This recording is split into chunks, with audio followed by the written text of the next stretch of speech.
Gas टंचाई व महागाई विरोधात साक्री तालुका काँग्रेस आक्रमक, तहसीलदारांना दिले निवेदन।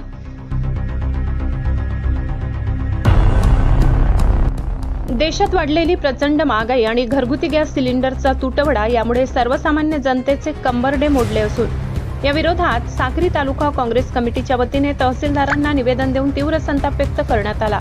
तालुका काँग्रेस अध्यक्ष व कृषी उत्पन्न बाजार समितीचे उपसभापती भानुदास गांगुर्डे यांच्या नेतृत्वाखालील शिष्टमंडळाने तहसीलदार साहेबराव सोनवणे यांची भेट घेऊन गॅस वितरण व्यवस्था सुरळीत करण्याची मागणी केली। निवेदनात म्हटले आहे की सध्या ऑनलाईन गॅस सुविधेचा बोजवारा उडाला असून ग्राहकांना 15 दिवसांऐवजी चक्क 25 दिवस सिलेंडरसाठी प्रतीक्षा करावी लागत आहे। यूपीए सरकारच्या काळात 400 रुपयांना मिळणारे सिलेंडर आज 1000 रुपयांच्या पलीकडे गेल्याने केंद्र सरकार सर्वसामान्यांची पठाणी लूट करत असल्याचा आरोप करण्यात आलाय। केवळ घरगुतीच नव्हे तर व्यावसायिक सिलेंडरचे दर 1900 रुपयांवर गेल्याने खानावळी आणि हॉटेलातील खाद्यपदार्थ महागले आहेत। याचा मोठा फटका विद्यार्थी, नोकरदार आणि कष्टकरी वर्गाला बसत असून प्रशासनाने गॅसचा काळा बाजार रोखून साठेबाजांवर कठोर कारवाई करावी अशी मागणी यावेळी करण्यात आली।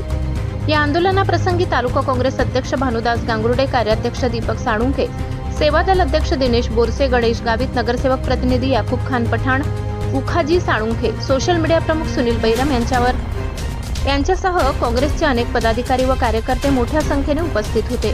ब्युरो रिपोर्ट, नवापूर गर्जना न्यूज चॅनल, सहसंपादक अनिल बोराडे। त्याचप्रमाणे युद्धजन्य परिस्थिती निर्माण झाल्यामुळे जे परदेशामध्ये अमेरिका आणि इराकचं युद्ध सुरू आहे त्याचा परिणामाची झळा आपल्यापर्यंत पोहोचत आहे। गॅस दरवाढ होत आहे, काही कृत्रिम टंचाई होत आहे, लोकांना गॅस सिलेंडर मिळत नाही, ऑनलाईन नोंदणी होत नाही। त्याच्यामुळे आज पूर्ण महाराष्ट्रावर, देशभर अखिल भारतीय काँग्रेस कमिटीच्या वतीने जिल्हा स्तरावर, तालुका स्तरावर निषेध नोंदवला जात आहे। त्याप्रमाणे साक्री तालुका काँग्रेस कमिटीच्या वतीने आमचे सगळे पदाधिकारी निषेध व्यक्त करण्यासाठी आणि निवेदन देण्यासाठी आलेले आहेत की आम्ही मागणी केलेली आहे की गॅसवाढ रद्द केली पाहिजे, त्याचप्रमाणे ही कृत्रिम टंचाई निर्माण करणाऱ्यावर कारवाई झाली पाहिजे, अशा स्वरूपाचं आज आम्ही निवेदन दिलं।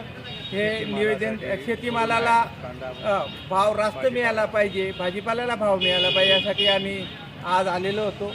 या शिष्टमंडळामध्ये आमचे काँग्रेस पक्षाचे तालुका कार्याध्यक्ष दीपकदादा साळुंखे, साक्री नगरपालिकेचे नगरसेवक प्रतिनिधी आमचे ज्येष्ठ काँग्रेसचे पदाधिकारी याकूब शेठ, त्याचप्रमाणे आमचे सेवा दलाचे तालुका अध्यक्ष दिनेशजी बोरसे, त्याचप्रमाणे आमचे सोशल मीडियाचे प्रमुख सुनील बैरम, आमचे शेवाळी येथील सर्व ज्येष्ठ पदाधिकारी सगळेजण या ठिकाणी उपस्थित आहेत। आम्ही निवेदन दिलेलं आहे, शासनाने आमच्या निवेदनाची दखल घ्यावी अशा पद्धतीचं आम्ही आवाहन करतो। धन्यवाद।